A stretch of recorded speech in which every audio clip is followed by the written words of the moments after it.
Welcome to another in our series of Kehillat Israel podcasts. This is a recording of Rabbi Amy Bernstein's weekly Friday morning Torah study.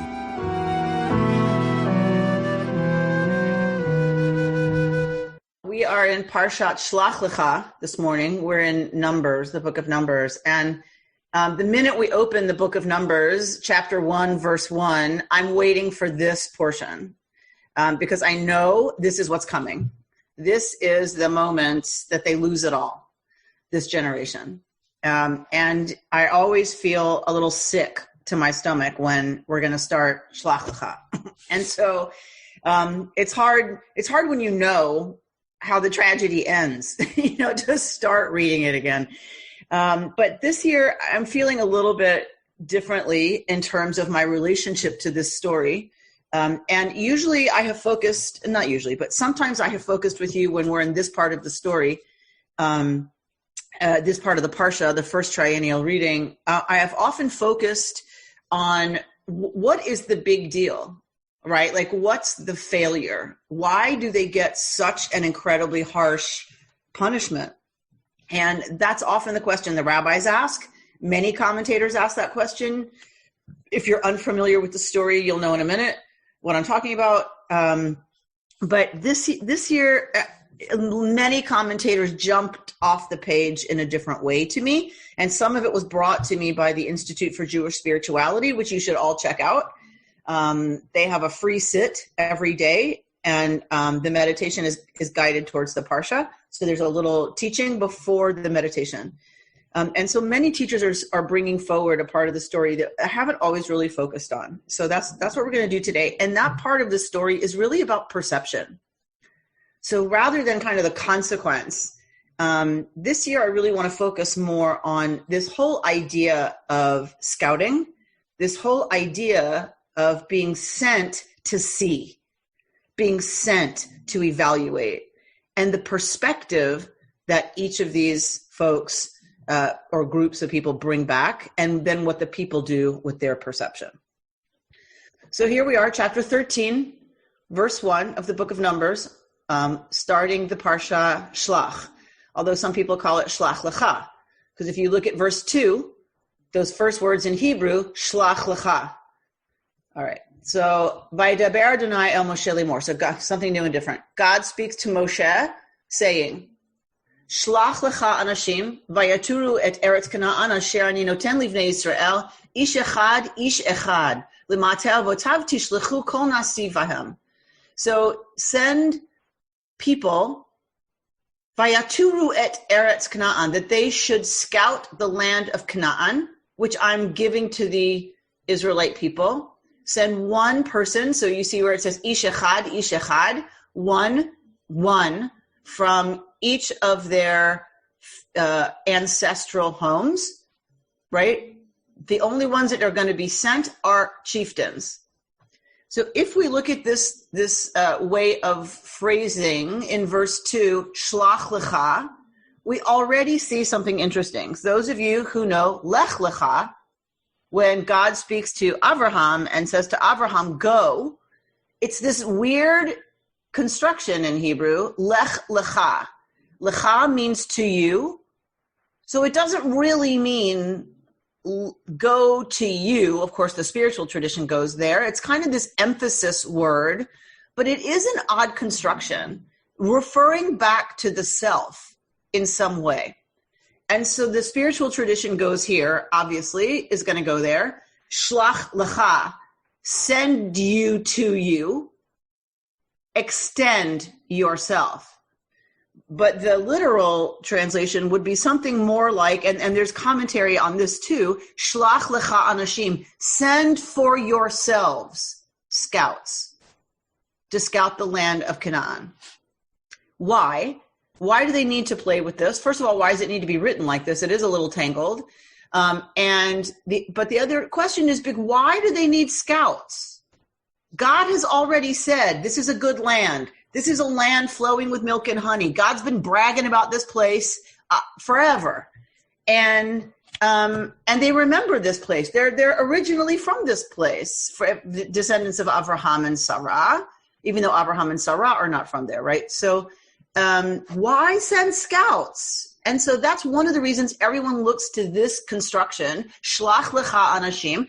And one of the answers is it's not because God doesn't know what the land is like and that it's wonderful and they should be very excited about inheriting it and conquering it. It's Shelach Lecha Anashim. Send scouts for you. Because you have to get it. The Israelites have to get it. What this land is all about, and that it's wonderful and conquerable, and to get excited about this project, to get excited because they're going to have to fight. They're going to have to fight for this. And so God is trying to motivate them, say some of our teachers, by saying, send for yourself scouts so that they can go. And who's going? Big shots are going, right? The princes, the leaders of the tribes are going. Not Nebusha, yeshiva buchers. That is not who's being sent. The leadership is being sent. Why? Why would you risk your leaders on a mission? It's because leaders have a lot of influence and leaders have a lot of power. So you send the big shots so that you can imagine the people will be listening much more carefully to what they say because they are the leadership and they are trusted. They're the elite. Okay. We've gotten through one verse. Verse 3. Vayishlach otam Moshe memidbar paran al pi Adonai kulam anashim roshei v'nei Yisrael hema. So Moshe does that. Vayishlach otam. He sends them from Paran, right to from the Midbar Paran, the wilderness of Paran. All of them, Roshei V'nei Israel. They were all leaders of the people of Israel. And here are their names. We're not going to go through all of their names, but it's from each one of the tribes. Here are the names of who went. And these, Elish Shmota Anashim Asher Shalach Moshe LaTorah Ta'aretz. These are the names of the people that Moshe sent to scout the land. Vayikra Moshe LaHoshea Binun Yehoshua.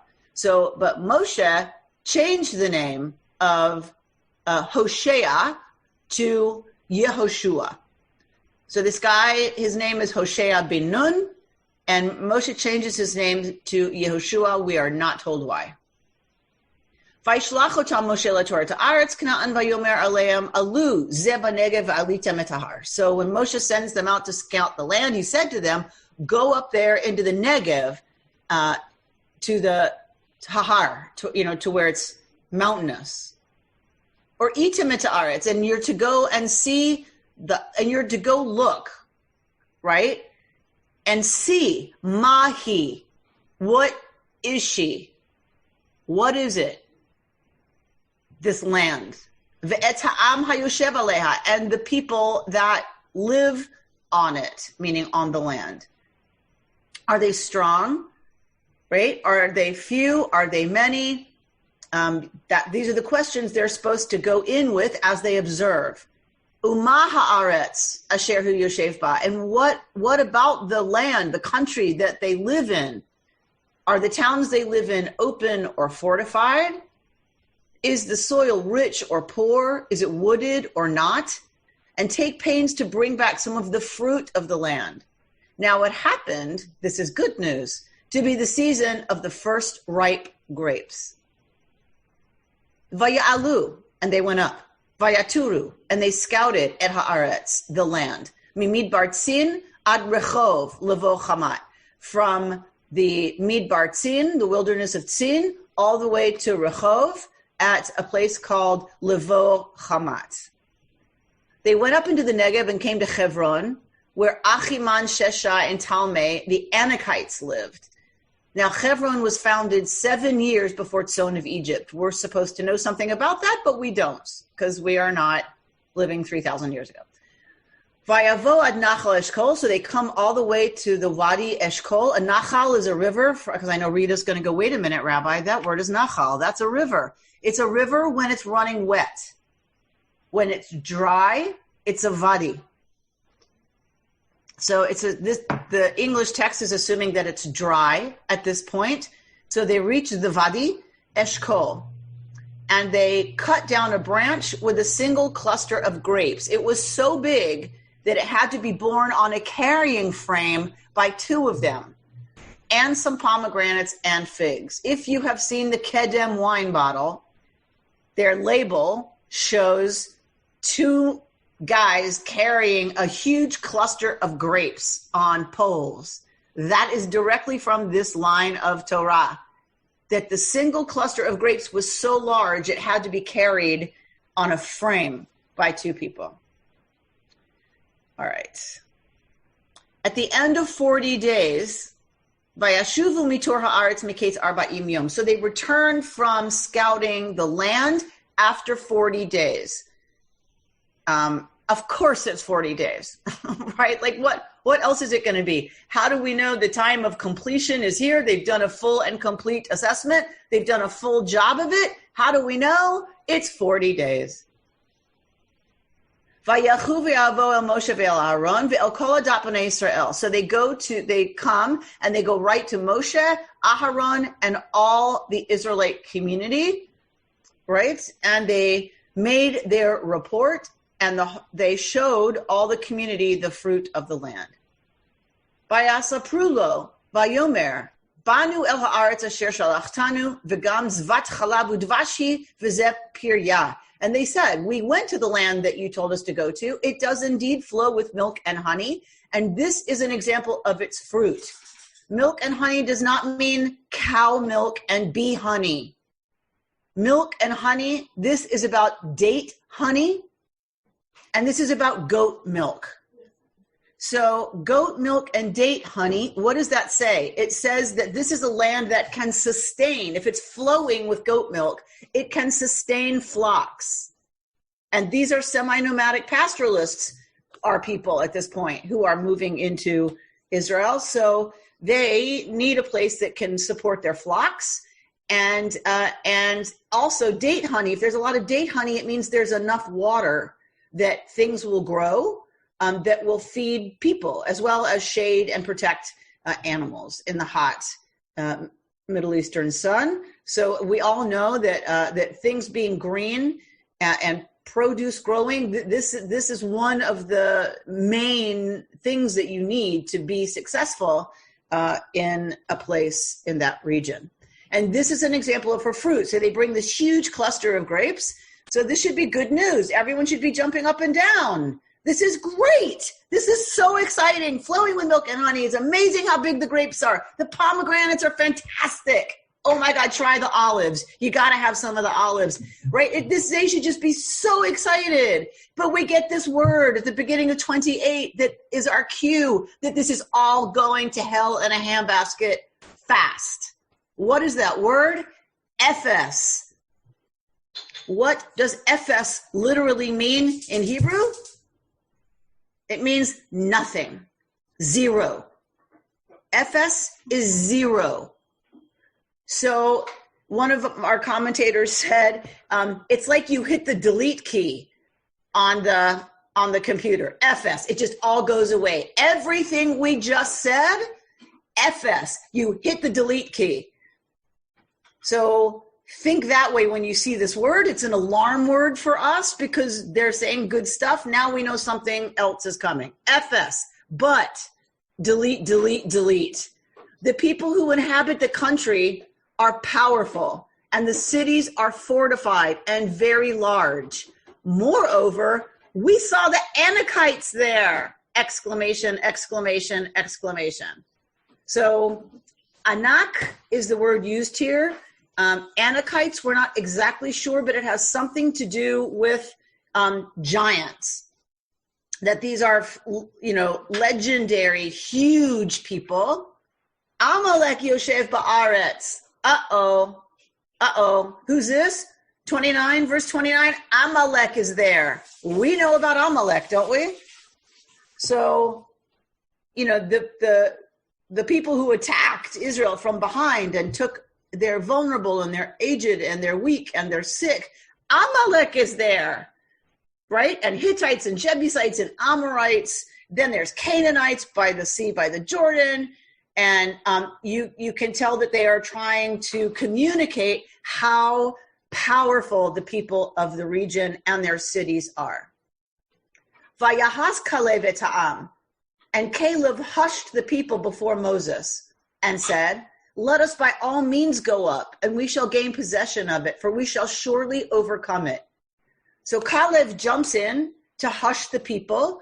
What's very interesting about this text is we've heard nothing from the people. We don't hear anything yet about the people. We're just hearing from the scouts right now. So that's weird. Maybe, says one of our commentators, maybe Caleb is anticipating what's going to happen with the people. Maybe Caleb is like Moshe and knows this group and knows exactly where they're going to go once they hear this speech. And so jumps in before they even start. He jumps in to quiet them. Okay. 31. Amy? Yeah. You know when you give a sermon or when I give a talk to a lot of people, you can tell by their body language whether they are listening or whether they are unhappy with what you're saying. Right. And it's possible that Caleb just literally saw their body language and their muttering to say, hold on there, that he got that information because he's used to being in front of a lot of people. So that's great. So he already recognizes their unspoken response because he's good at this. He's a good communicator. So that's a great point, Bob. The other thing is when I'm giving a sermon and I start to watch body language, what am I watching for? I'm watching for is the reaction, the one I want in response to what I'm trying to get people to feel, right? So if they start squirming, sometimes that's exactly what I'm trying to do, is make people uncomfortable, because then I'm going to resolve it or whatever. Or if they're getting really excited, it's like, yes, I'm trying to fire them up. It's possible Caleb is also responding to what he knows is the mood and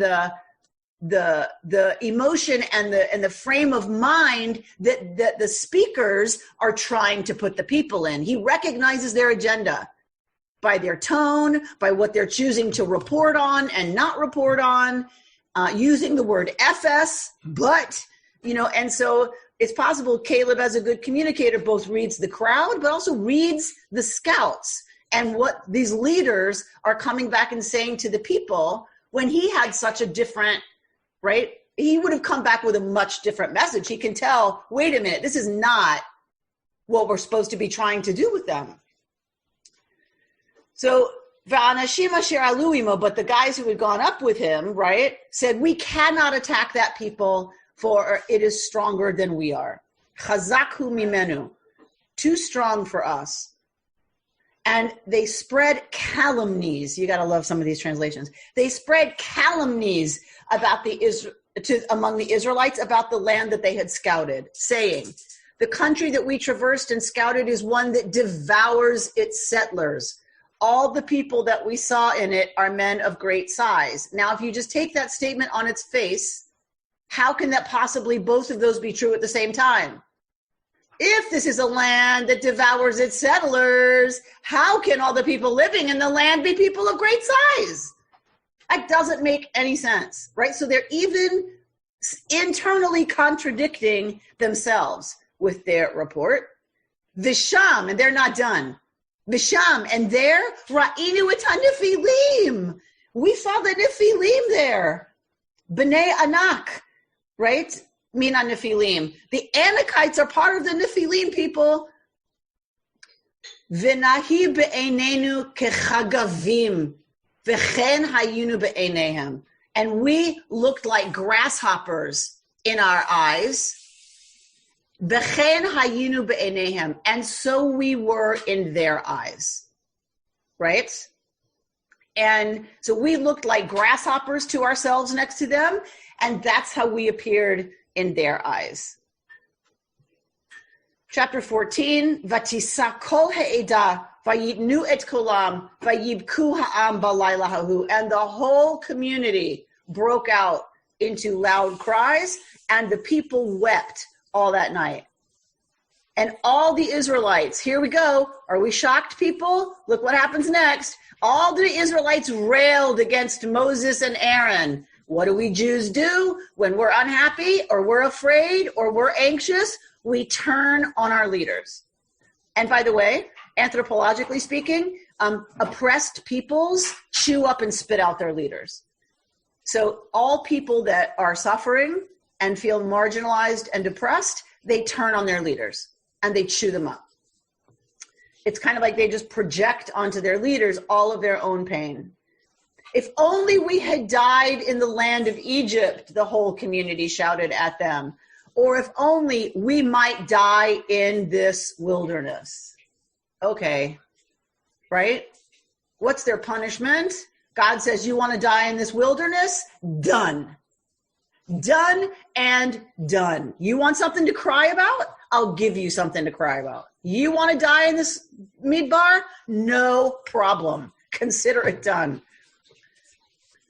Sorry, that was me talking for God, but they're still complaining.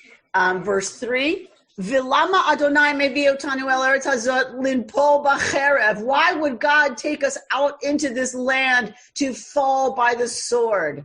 Our wives and our children carried off. Here we go. This is not good, people. This is not good. Halotov lanu shuv mitzrayma. Wouldn't it be better for us to go back to Mitzrayim? For us to go back to Egypt. Vayomru ish el achiv nitna rosh v'nashuva Mitzrayma. And so each turned to the other and said, let us go back to Egypt. Vayipol Moshe ve'Aharon al pneihem. And Aaron and Moshe fell on their faces, lifnei kol Kehillat Israel, before all of the people of Israel. V'Yeshua bin Nun v'Chalev ben Yefune min hatarim et haaretz kar'u bigdeihem. And Joshua bin Nun and Kalev ben Yefune, the two that came back with a good report from the scouts, they tore their clothes. When do we tear our clothes? We tear our clothes in mourning. We tear our clothes when someone close to us has died. Caleb and Joshua know something super bad is coming. Vayomru kol edat bnei Israel, and all the people said, Haaretz asher avarnu va laturota. Oh, sorry, this is Caleb and Yoshua talking. The land that we scouted, Tova haaretz me'od me'od. It is a very, very good land, right? And so they say, indeed, it is a land flowing with milk and honey. You must not rebel against God. God is happy with us. God is giving this to us. Have no fear of the people of the country. They are our prey. God is going to protect us. Have no fear of them. What happens? Vayamru kol ha'edah lirgom otam. And the whole community said, let's kill them. Ba'avanim, with stones. Uchvod Adonai nir'a ba'ohel moed el kol b'nei Israel. But the presence of the divine appeared in the tent of meeting to all the Israelites, right? And God said, so that stops them from stoning Joshua and Caleb and presumably Moshe and Aharon, who are busy falling on their faces because they know they're in serious trouble with a mob that's about to turn seriously ugly. And then we have the response from God, and we know what that response is. And we're not going to spend a lot of time on the response. We're going to go back and look at our text a little more closely than we have even thus far. So send for yourself scouts. The rabbis believe this is already a test. This is already, look at Robert Gorin nodding. This is already a test.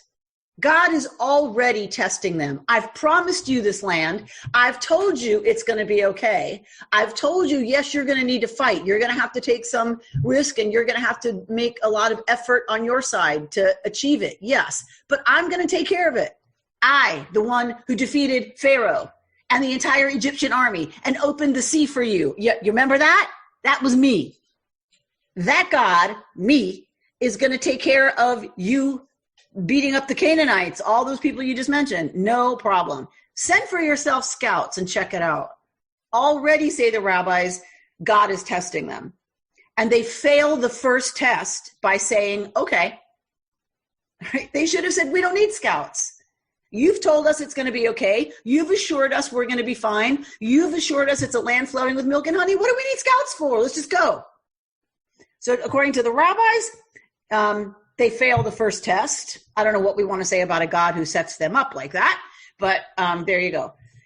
So send for yourself scouts. Rashi says that Rashi's a little more generous with the reading, that they shouldn't need scouts because God has already made all these promises and already described it for them and already told them it's going to be okay. But Rashi's a little more generous in his reading. And he says, okay, you shouldn't need scouts, but you're human beings. And so I get it. God is like, I get it. You're going to need to see for yourselves. So, and you're going to need this reassurance because that's who y'all are. I know you. And so God allows Moshe to send scouts. And some teaching around this is that they needed their leaders to go because God wanted the leaders to see for themselves. God needed the leadership to be able to come back and say, oh my gosh, what Moshe's been telling us isn't even close.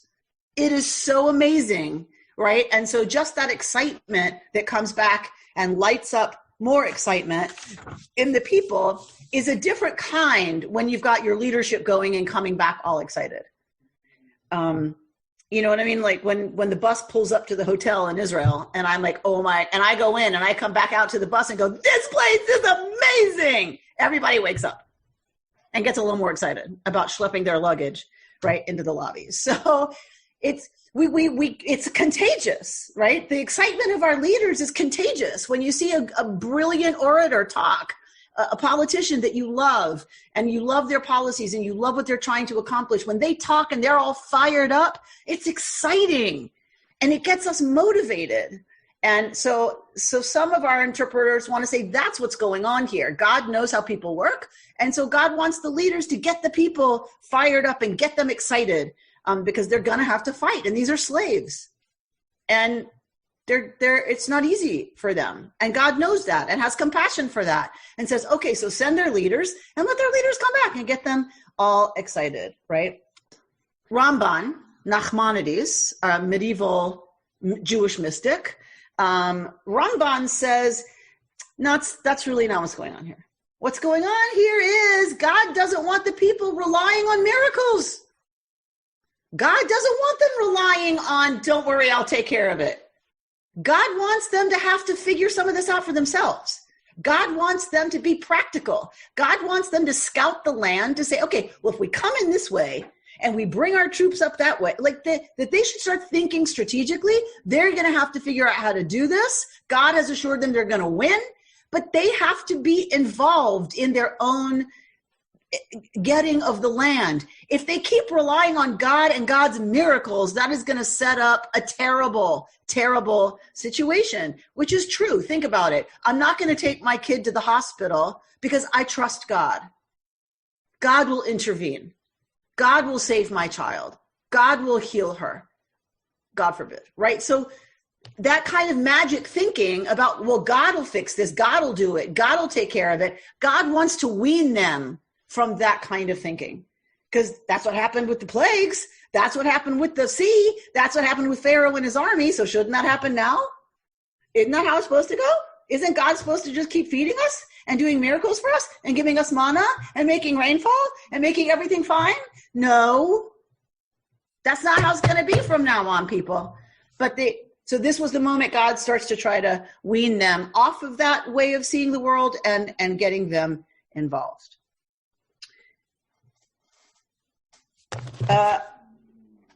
My wonderful, amazing resource and teacher, Aviva Zorenberg.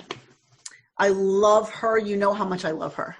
It's so depressing what she writes, but I think it's really accurate. She writes that they have always wanted to die. They've always wanted to go back to Egypt rather than face the possibility of death. They'd rather be dead than face the possibility of death. Think about that for a second. That's intense. They're so afraid that they're afraid of being afraid. They're afraid of their fear. That fear, their feeling of fear, scares them so badly, they'd rather be dead. And that they're always coming up against this, always. We've seen it so many times, she says.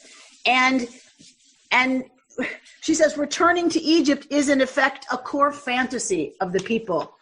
Sooner or later, in reaction to the fear of war, it will inevitably disrupt the project of the whole Exodus.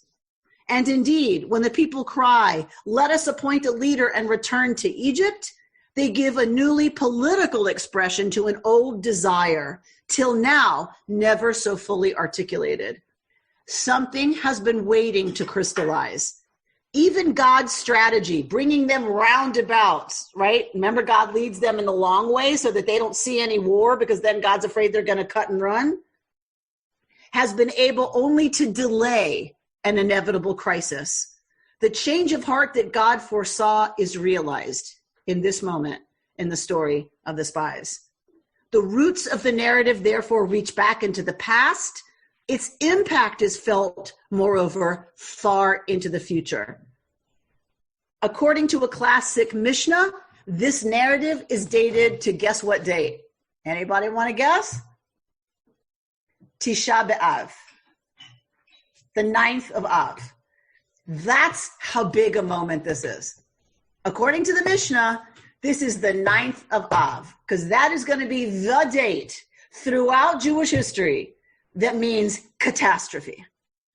And it's still what we observe as the day of catastrophe, right? The 9th of Av. It's the day the temple will be destroyed. There's just so much that's going to happen on Tisha B'Av. And this is the first, according to the Mishnah, this is the first thing that happens on Tisha B'Av, because even the Mishnah understands what kind of a moment this is. Existentially, what this means. That it undoes the entire enterprise of the Exodus. The whole point of God bringing them out of Egypt was to bring them into the promised land. That was the project. Their fear, even of feeling fear, is so big that they wreck the project of the Exodus. All right.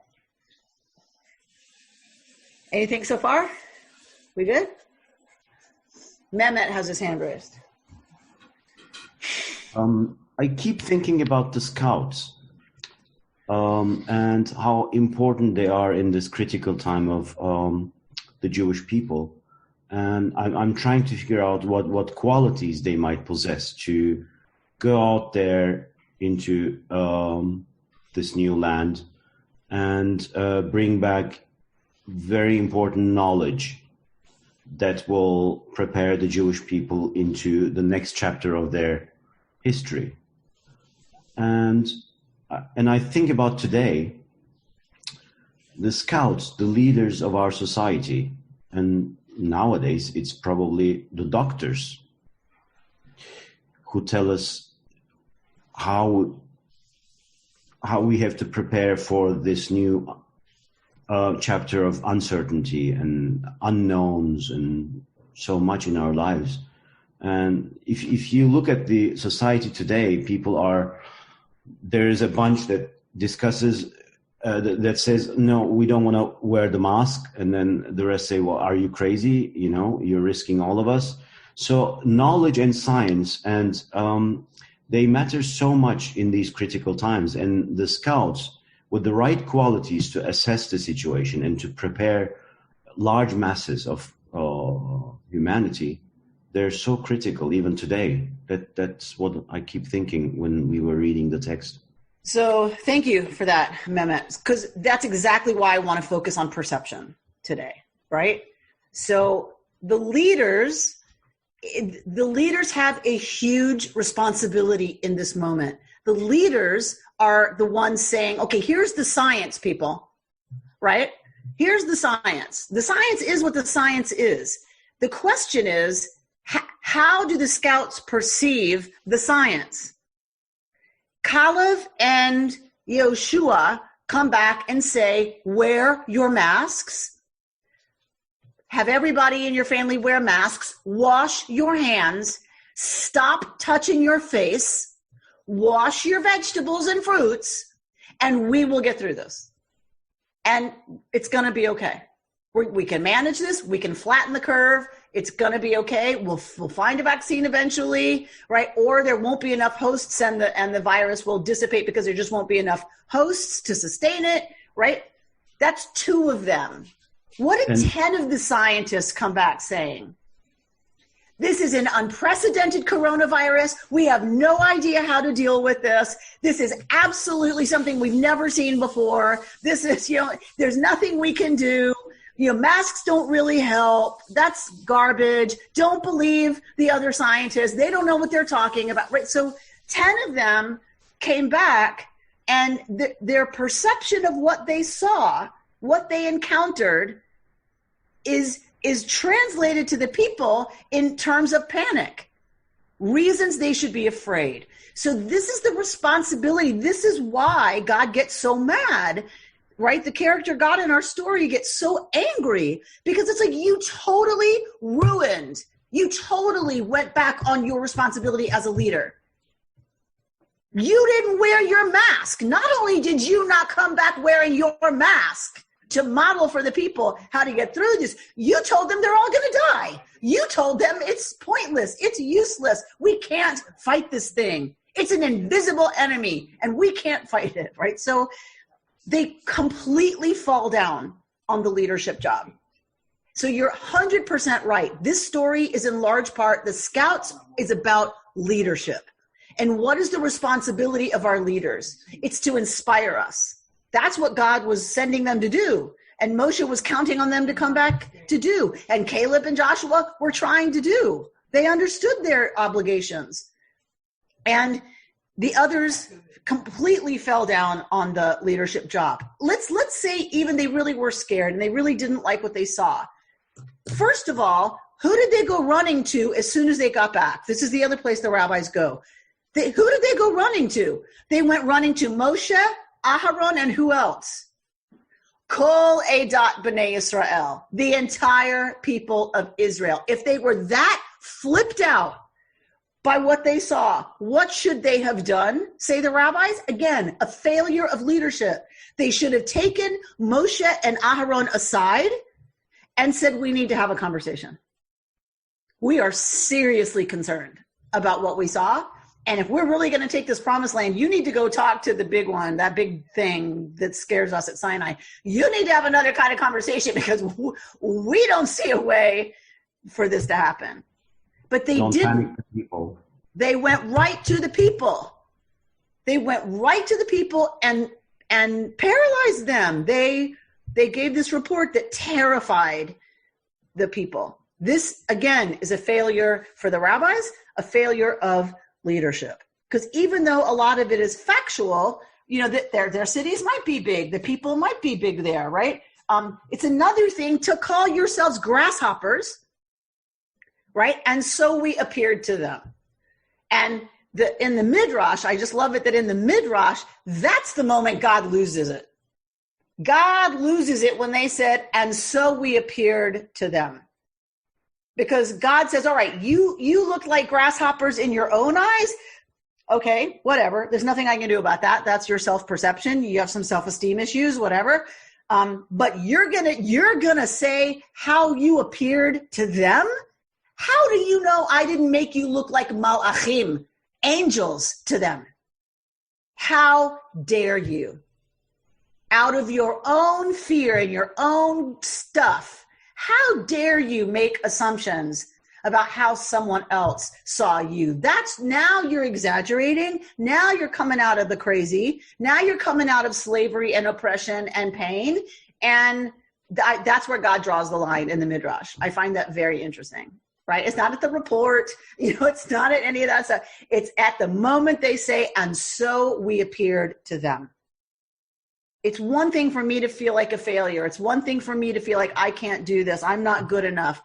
Imposter syndrome. If they ever find out, they're going to not let me be their senior rabbi anymore. Blah, blah, blah, blah, blah, blah. All that stuff that we go through. It's one thing for me to think that. For me to say, and you know what? They think the same thing. they see me as an imposter, right? So that's how twisted it is for them, that they project that's how the people of the land saw them. We may not think that's a big deal, but I think it's very interesting that the rabbis do. The rabbis go to that exact moment. All right. Whew. Okay. Anything else so far? There's so much. Yeah, Amy? Yeah. Why, first of all, leaders know the people they lead. So 10 of them, if you have 10 people saying, shelter at home, and, 2 people say you can get away with masks if you take this vaccine. By and large, the crew is going to believe, the weight of the scientific evidence. But what I was wondering, going back to what you said before, God is pretty much all-knowing. God understands. Why did he even suggest to send leaders if he had a sense that this is a relatively psychologically fearful tribe, and the leaders that he has are psychologically fearful?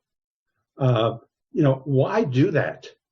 You're setting yourself up for failure. Right. So a positive reading, so that's one reading, right, which is the sad, tragic reading, is God knows what's going to happen but can't prevent it, right, because God gives us free will. And so it's sad. It's just sad all the way around. The parent that knows their kid is going to, right, do something that is going to be really disappointing and yet can't stop them, because then you take away the child's agency. So we can read it tragically that way. The other way to read it is more hopeful and optimistic. And that is that God knows their tendencies. God knows who they are. God understands that, but keeps hoping. But really keeps hoping this people can get it together. Really believes if I keep working on their behalf, they will get it.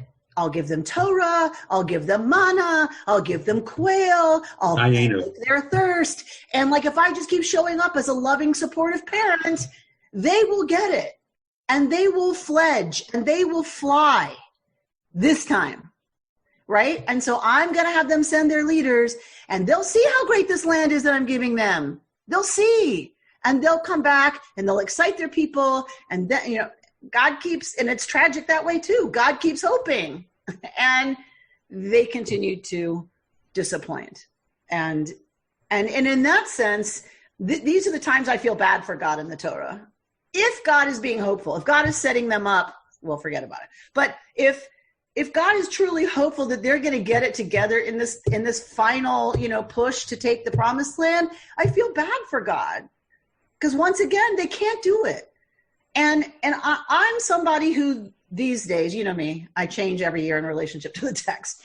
But these days, I tend to feel like this is not a punishment necessarily. I know I read it that way earlier. You want to die in the desert? Done.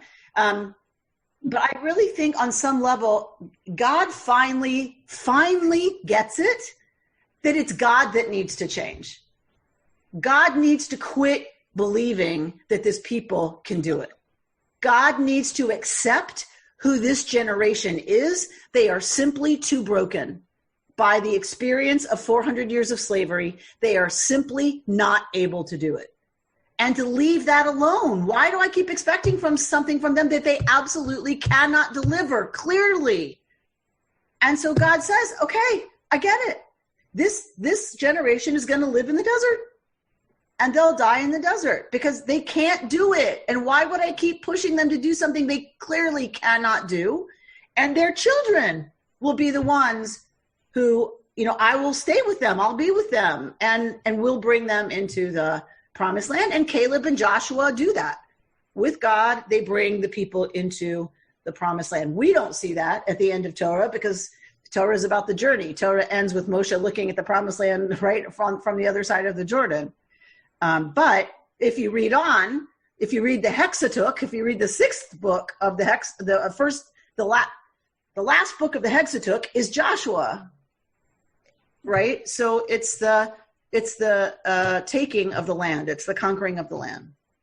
I'm struck today what kind of lesson this has for us in the time of Black Lives Matter. As the Civil War ends, people talk about 40 acres and a mule. And that's it for these people who were slaves for yay long. And so that percolates through to today, to where the problem is that there's continues to be racism that underlies all our thoughts, because we're still thinking about the time when there's 40 acres and a mule and things went to pieces. Right. Thank you, Bob. Bob Goran. You have to unmute, though. Well, for the first time, so we've talked about this for years. For the first time, I feel a little better. I liked the last place you went, because the reason I nodded my head at the beginning is my sense has always been, wait a minute, you don't send chieftains out to scout the land that you're going to have to conquer. And so, I've always said to myself, let's go back to leaving Egypt. I forgot the lines exactly, but it was to the point that you gird your loins and you put your sword on, and so the departure was, we're going to have to fight our way out of here. That was the language that was used, as I recall it, and it turned out to be so. And God did some good things, and it all worked out. So I said to myself, wait a minute, what's going on here? Is God just setting this up by saying, send the chiefs out there? Because he knows, and the people have been told over and over and seem to react as though they were going to have to fight for this, not just have everything given to them. So I've just wrestled with this again and again. So I sort of like the approach you just brought to it, that finally God realized that, well, we need plan B. So right. Thank you. Right. Sure. I just knew it was trouble. You don't send the chiefs out to scout a land you're going to have to fight your way into. That means you send your military guys out to take a look. You can send a couple of other guys who know about agriculture too, but don't go send the bosses out. Okay, Bert, and then David. I was going to say this strikes me as part of God's frustration at God's original decision in the Garden of Eden to give human beings free will. Yeah. And in this sense, the vision of God in Torah is very, very human. Because later in Noah, God says, oh my God, what did I do? I thought I was making these great people, and they built the Tower of Babel, and I've got to destroy everybody and start all over again. And I find God's reaction here, which is very quick and very mad, and not very understanding and not very compassionate, as you said, then done with it. You want to die here? Fine, you're dead. Again, to be part of us projecting on God a lot of human qualities, and not so much seeing God as all-knowing and all-powerful, but as maybe most powerful, maybe most knowing, but nevertheless having some of the same kind of problems that human beings have of not always doing the right thing or sometimes making mistakes. God created us in God's image, and we returned the favor. Yes, we did. Right? So, all right, David, where'd he go? David Russo? Amy, throughout the year and the past years, and I'm thinking what Bob said and both Bobs, most of the time when God's confronted by Jews that complain, that bitch, that moan, the reaction is pretty violent. is what you're saying, are we about to, in Numbers and Deuteronomy, find a new God, a God that is leading regular people with regular sins and regular weakness into a different time, a different land? That's a really interesting question. What changes in God? What changes going forward, and what changes in the people, right? So unfortunately, God isn't 100% correct in this assessment, because it turns out that the next generation is, guess what? Human, right? So poor God, has great hopes for this next generation, as does Moshe, and guess what? They turn out to be human beings too. But I think, what's interesting is God isn't always responding with anger when they complain, right? There seems to be elements that trigger a divine response of anger. So the rabbis are always trying to figure out, why is God angry here? One time they asked for quail, and God brought quail.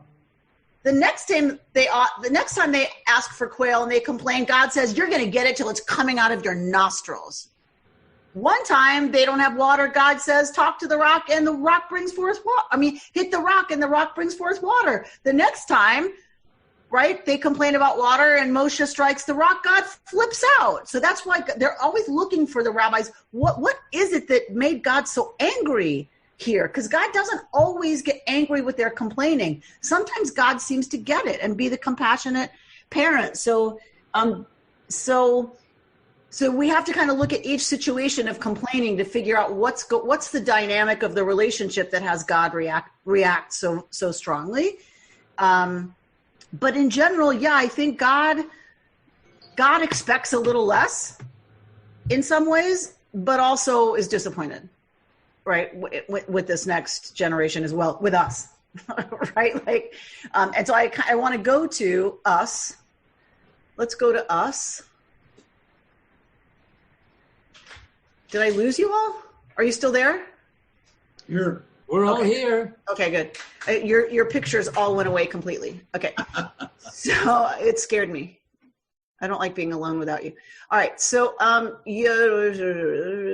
so that's I want to close with that if we get that far. Okay. Here's Cantor Julie Newman from IJS.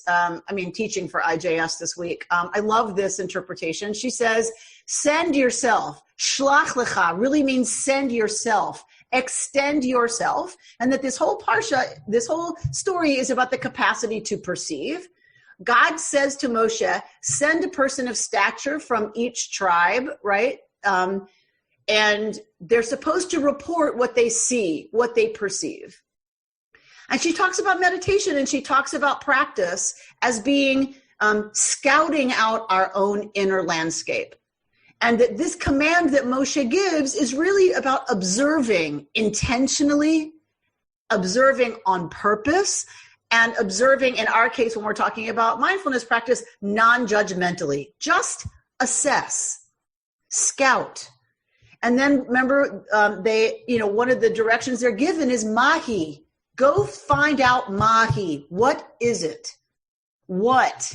This is the task, right, of all of our spiritual work. To bring real inquiry, friendly curiosity, loving attention to whatever arises in the moment, to observe as clearly as possible what makes up our inner landscape in the moment, because our power to perceive changes from moment to moment. So, what is it? To try to objectively, with inquiry and curiosity and loving attention, to try to ask, what is it that's arising in this moment?